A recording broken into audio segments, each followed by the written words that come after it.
For more than 20 years, Bryan Martin has been a leading entrepreneur and investor in the renewable energy industry. Prior to renewable energy, he held similar roles in different areas, offshore oil and gas, also shipping, and the energy industry. He's a guy who knows his stuff, and he knows what it means to move into this space.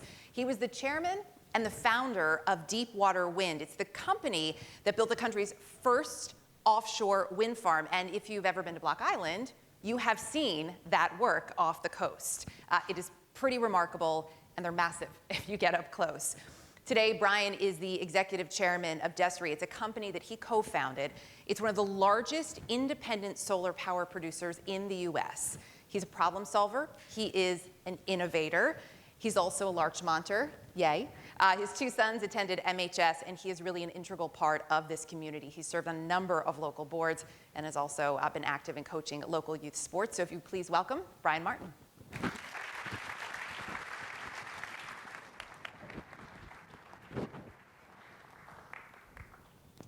Thank you very much. It's great to be here. Don't usually hear such nice words like that, so thank you. Today, I'm going to go through some basics on renewable energy. I've spent the bulk of my career in the energy complex, I'll call it, and not all of it has been in such wonderful places in cocktail conversation.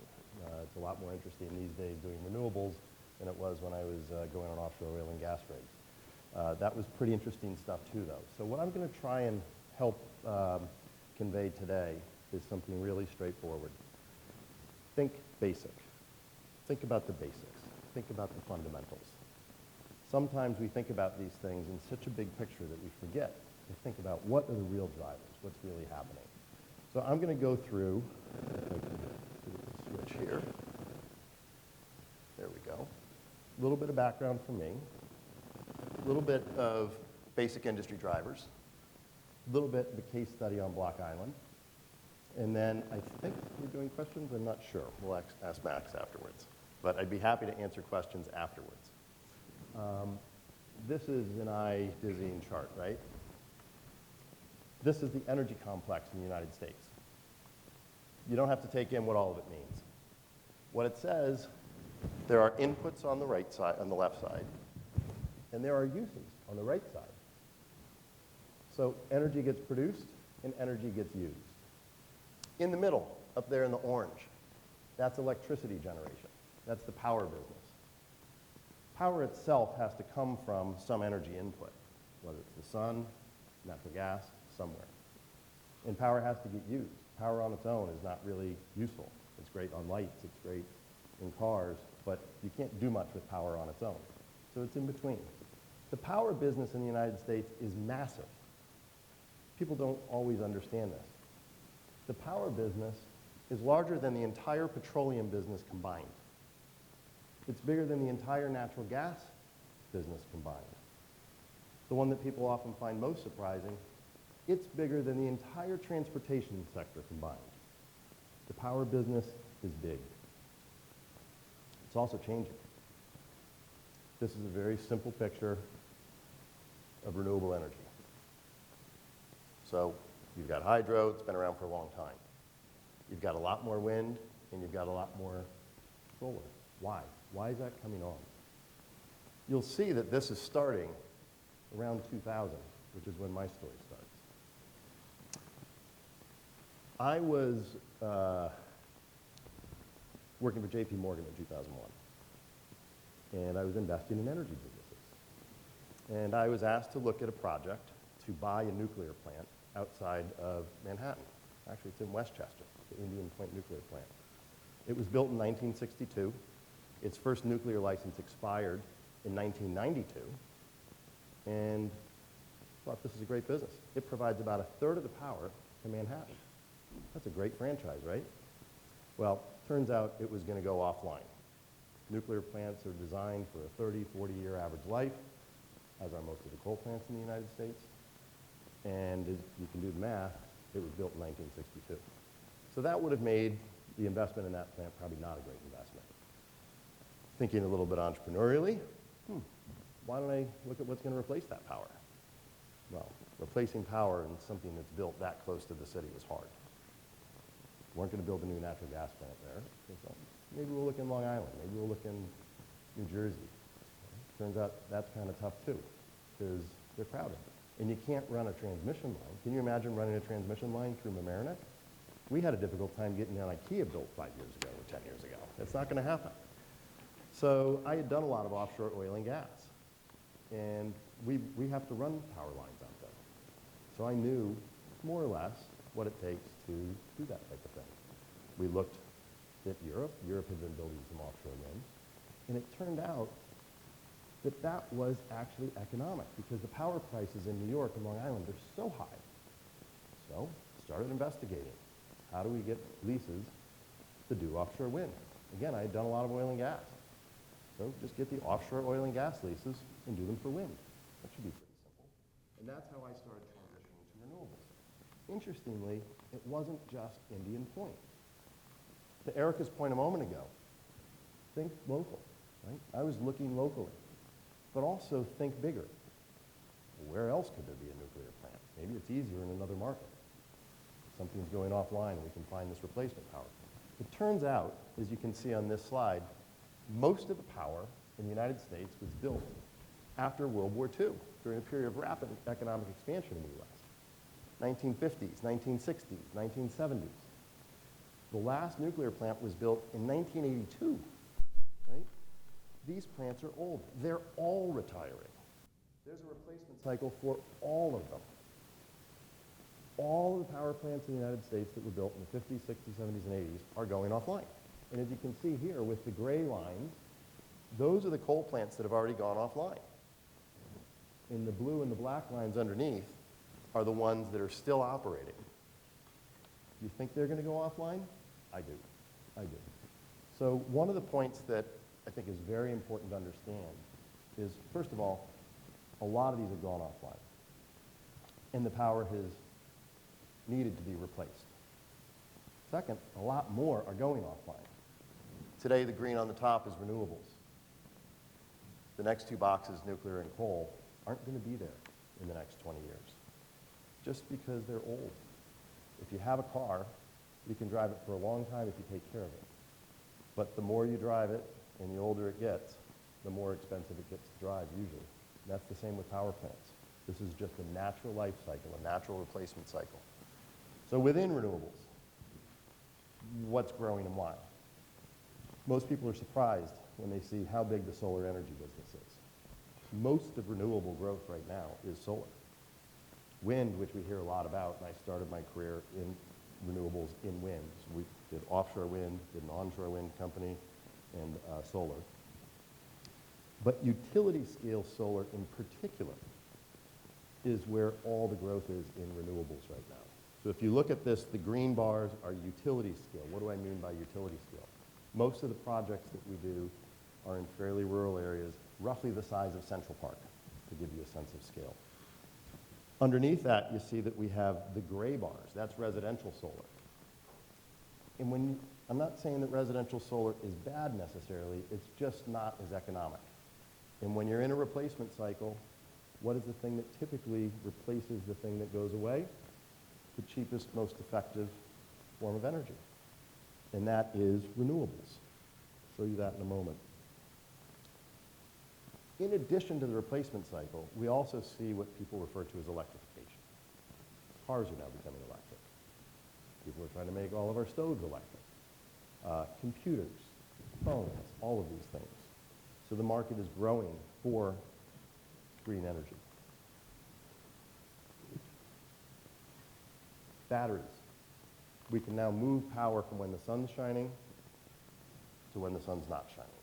From when the wind's blowing to when the wind's not blowing. So let's go through and talk a little bit about what's driving this, right? The low cost. How is it getting cheaper? Well, this phone that I have has a lot more capability than it did 10 years ago.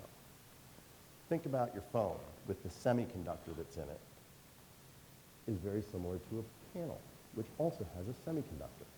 They're both semiconductors. So all the capacity increases, the utilization that you can get out of your phone, that's what's happening with solar panels. It's just becoming more efficient. The science is getting better, and we can put more power through it. When you look at wind, something similar is happening. Oops, sorry. Something similar has been happening on wind. And you can see there's this thing called a cost curve. Solar is the one that goes from the highest to the lowest. Wind is on the left. Offshore wind, it's expensive, but it's also come down in its cost curve.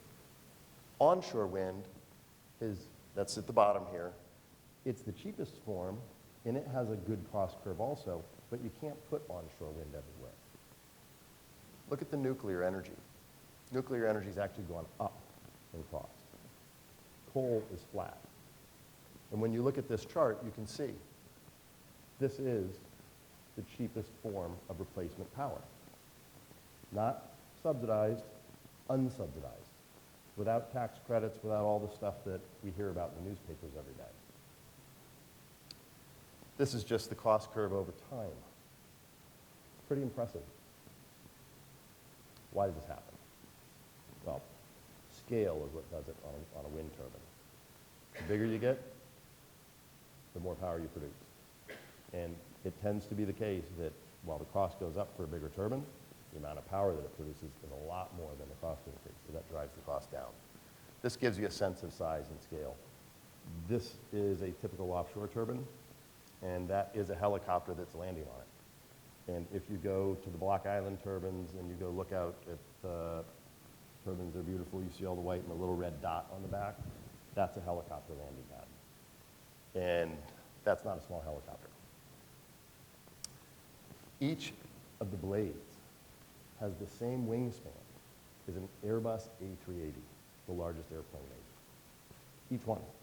So imagine that plane going down the highway, or going down the runway, and the amount of power that that has, lifting all the people, the fuel, the plane itself, the luggage. Each turbine has 3 of those. Going about the average speed is a plane right when it's taking off. There's a lot of power that these things produce. They're very efficient.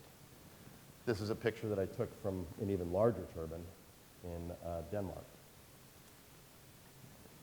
The one that's bigger is an offshore turbine. The one that's smaller is an onshore turbine. You say, why are the costs higher for the offshore? When you put things in the water, they get more expensive.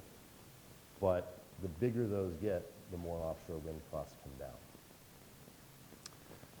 These are my sons, standing on top of a turbine. Parental question on that one. But this is not meant to show you my sons. This is meant to show you a herd of cows. Can you see the cows in the background? Those are little tiny dots out in the field to give you a sense of size and scale. This is one of our wind farms in Oklahoma. So let's talk about how a wind farm comes to be. We're going to go through a case study on Block Island. So this was not the first project I worked on. We worked on a number of projects off the coast of Long Island that we were trying to explore, and all of them had various issues, but this was the first project that made a lot of sense for the local community, for the federal government, for technology and costs. And so we started in earnest in 2008 on the Block Island wind farm. It didn't come on until 2016. That's a long time. What were we doing over that period? Well, the first thing is there a need for the power? Do you need it? And the answer is yes. There's a replacement cycle going on in New England. All of the red X's are plants that are going offline, and there was no replacement power for those. So yes, you do need the power. Block Island itself had old turbines, generators, that were literally diesel engines. So they had home heating oil trucks coming over on a ferry to fill up the diesel generators, and the diesel generators were breaking down all the time. They had very high power costs, and they had a replacement cycle. Where do you put it? So we looked across the entire East Coast. On this side of the chart, you can see Google Earth image at night. And this was formative in my thinking about the offshore wind business. Pretty simple. Where do the people live? It's where the lights are. It's important to have something near the demand center. Well, where is the wind? The one in the middle shows you where the wind is. Red is lots of wind. Blue is not much wind. Offshore, there's really good wind, and it happens to be right near the population centers. Well, when you build offshore, you don't want to go in deep water. You want to be in fairly shallow water. Where is the shallow water? Well, it turns out, as you can see in the image on the right, there's a big flat shelf going all along the east coast. Near population, there's really good wind, and it's a buildable area. Looks like we've got to go. So we did other studies. We looked at all the shipping traffic, all the traffic for boats that were recreational and commercial over a 15, 20-year time. We then looked at where all the fishing areas were. Where do people fish? Where are whale migrations, for example? Where are there military dump sites? So munitions, things like that. When you screen out all of these areas, you get one thing that people care about most. Can I see it? Can I see it? We've all heard about the Nantucket problem, where put it in Nantucket Sound and nobody wanted it. So let's put it offshore, really far offshore. Turns out when you stand on the beach, the curvature of the earth, you can see 3.8 miles. That's where the ocean goes away. The higher up you go, the further out you need to go to find the curvature of the earth. We put ours 25 miles out. At 25 miles on the top, you can see the turbine on the right. You can't see them because you literally are looking into the ocean. So this is the actual image that we gave to Governor Cuomo for final approval when he said, all right, all that stuff makes sense, but can you see it? We only came in with one thing, and it was this picture. That is where our wind farm is. He said, no, that's a picture of the water. That's the point. No, you cannot see it. Now, you all will say, well, boy, at Block Island, you can see it. There were a lot of reasons for that. That was a test project that was inside of state waters, and that was 15 miles offshore in comparable water depths to where we would be building farther. So Block Island you could see, but all of our other sites were going to be much farther away. So we came up with these odd-shaped sites. We went to the U.S. government and said, let's do this. They wouldn't do anything without the states being on board too. So we had to go to each state. So we nominated the sites, and we ended up with these sites that could serve multiple states.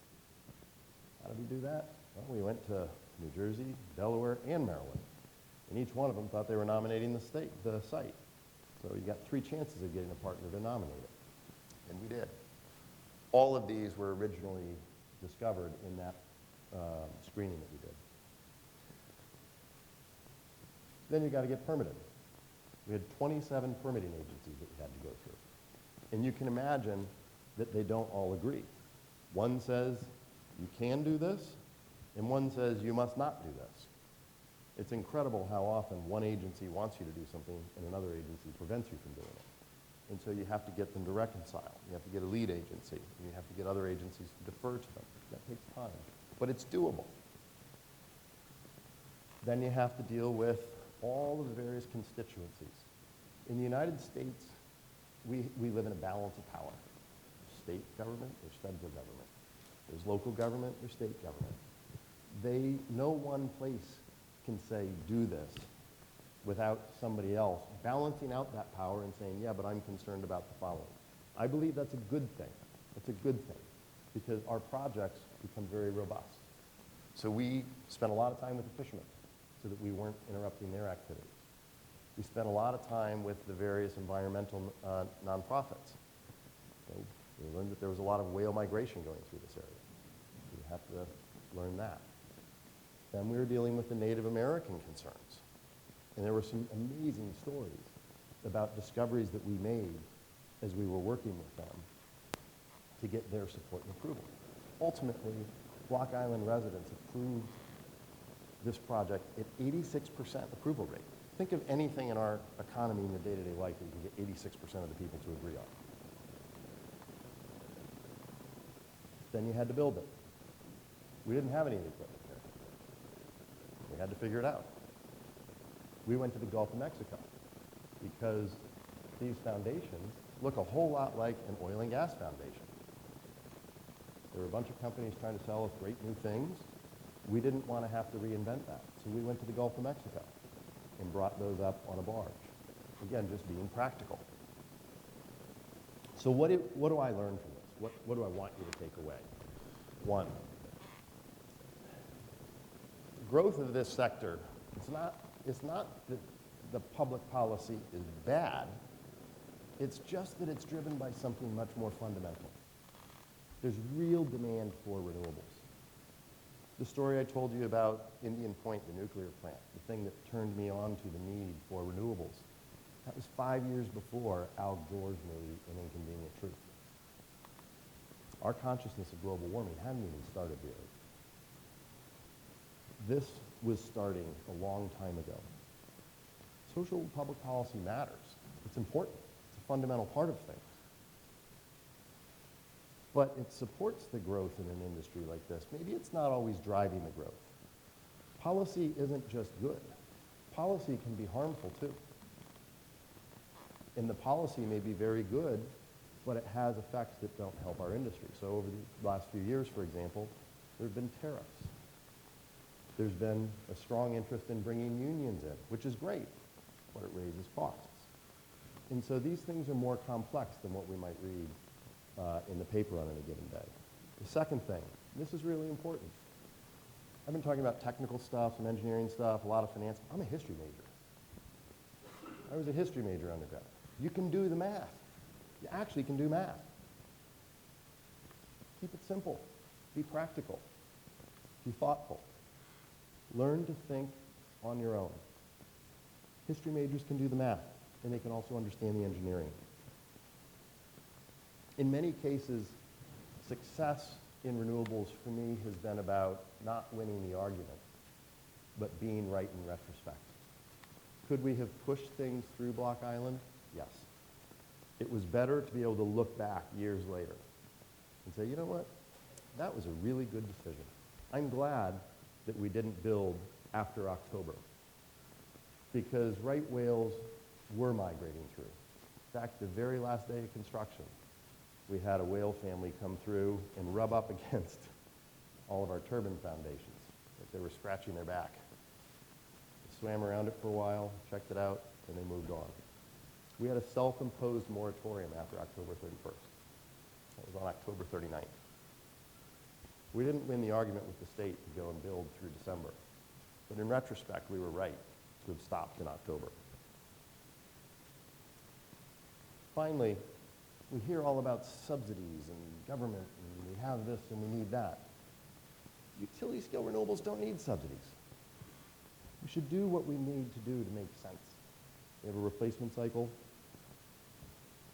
That's what's driving things. It is possible to do good. It is possible to do well. They are not mutually exclusive.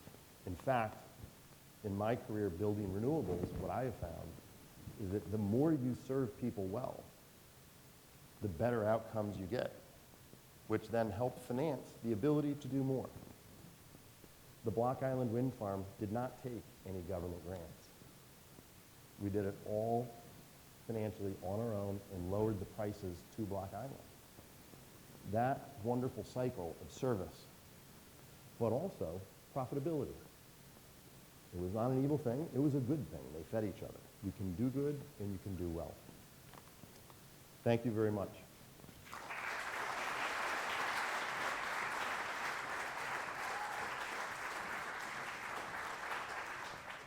So I can't see hands yet. Does anybody have any questions?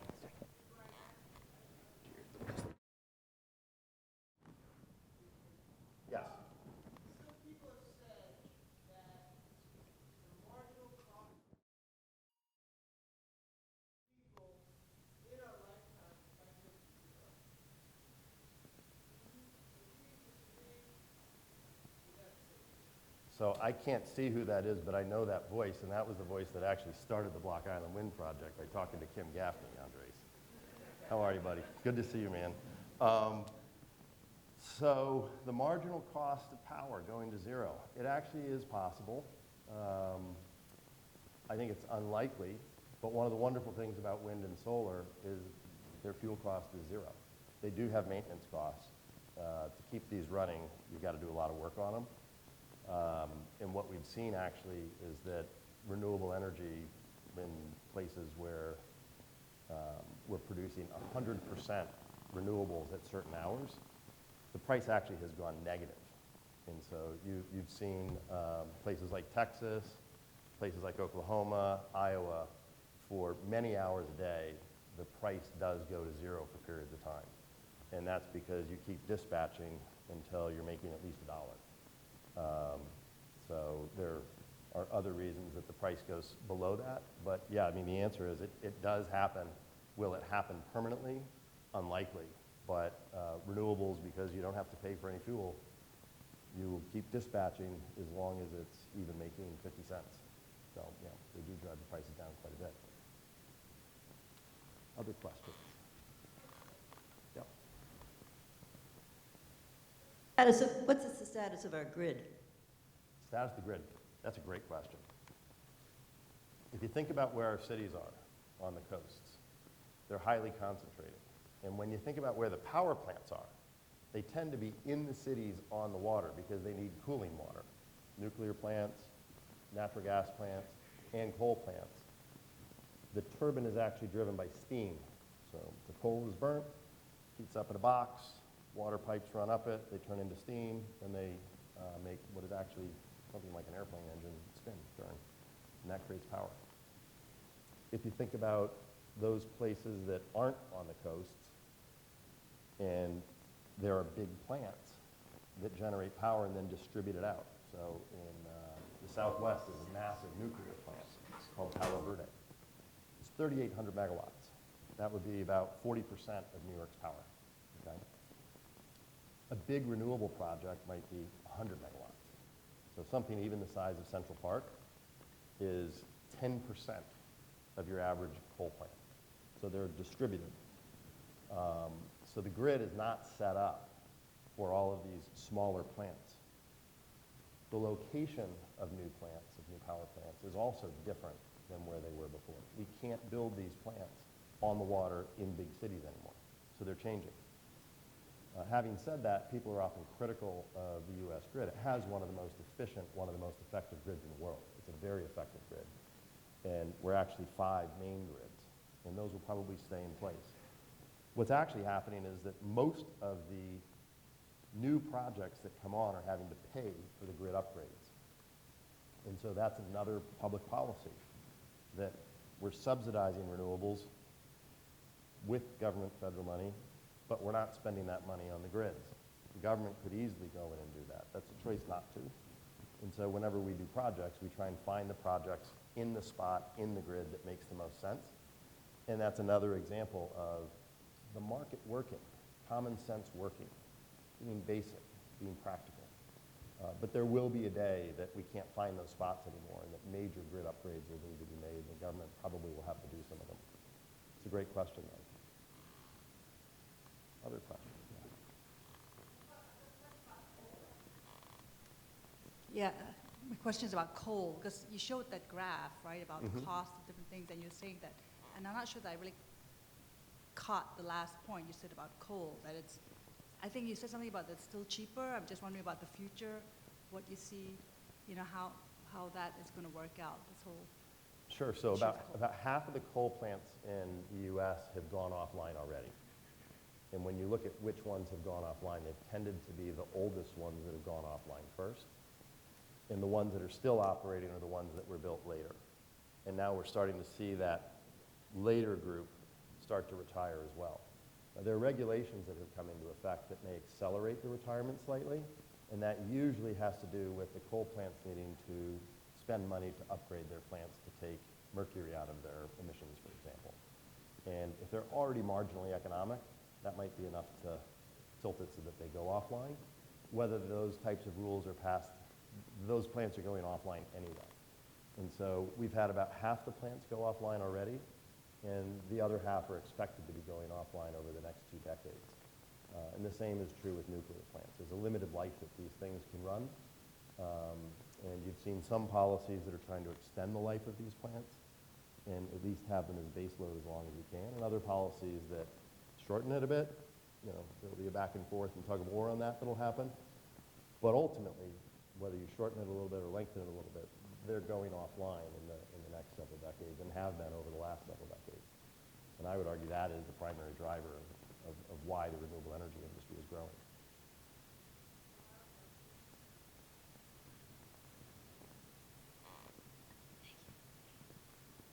How do you think that renewable energy will evolve or change in like the next 10 years?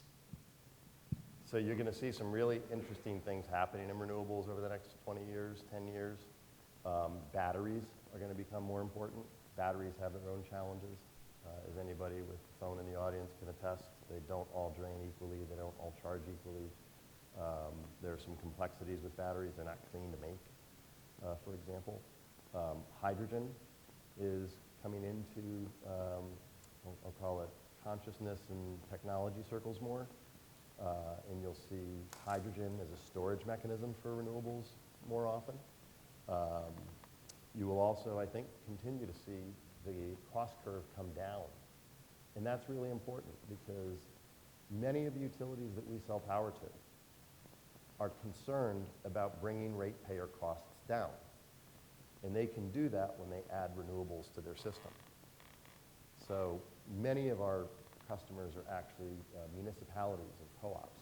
They're cities, large cities that own their power systems. And if we can go to them and they're paying $45 an hour for power, and we can offer them power at $35, they say yes. That can only happen if the price of new power plants is coming down. And so that continued innovation is definitely going to be happening over the next 10 years, and we have a pretty good technology map of how that's happening. And finally, I think you'll see a lot more of the production of the components that make a new solar farm, for example, or a new wind farm. Those components are getting built in the U.S. And so we're in the process of building a big solar cell manufacturing site in Arizona. And today that's in Vietnam, and in Malaysia, and in Korea. And as we bring those home, there'll be a lot more opportunities to work in the industry and not just work for somebody who owns plants. Good question. Anybody else?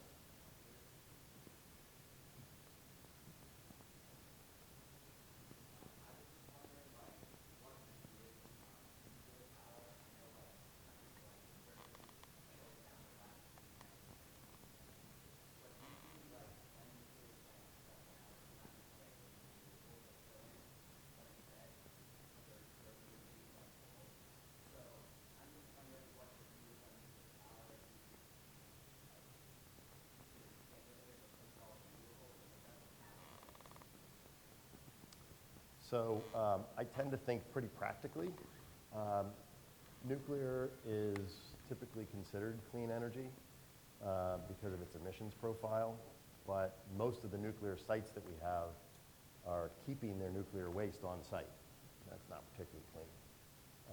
That problem hasn't gotten solved. And so the more nuclear plants we have, the more on-site waste we have, or you're going to need to ship it somewhere. So that's a real issue in the nuclear industry. It's also really expensive. It's really expensive. It's the most expensive form of power that we can build. And so I think that makes it more challenging. There are different countries that have had different philosophies on it, and it's worked well in many of those countries. I think it's hard to say, nuclear is great, nuclear is not great. But what we have seen in the U.S. at least, it may be true that coal plants and things like that get built when nuclear goes away. But in the U.S., most of the nuclear plants that have gone off, and there haven't been that many yet, they've tended to live a little bit longer than the coal plants. Most of those plants have been replaced with renewables, and some with natural gas. So I guess we got one more question, and then that's it. Or that's it? Okay. Thank you very much.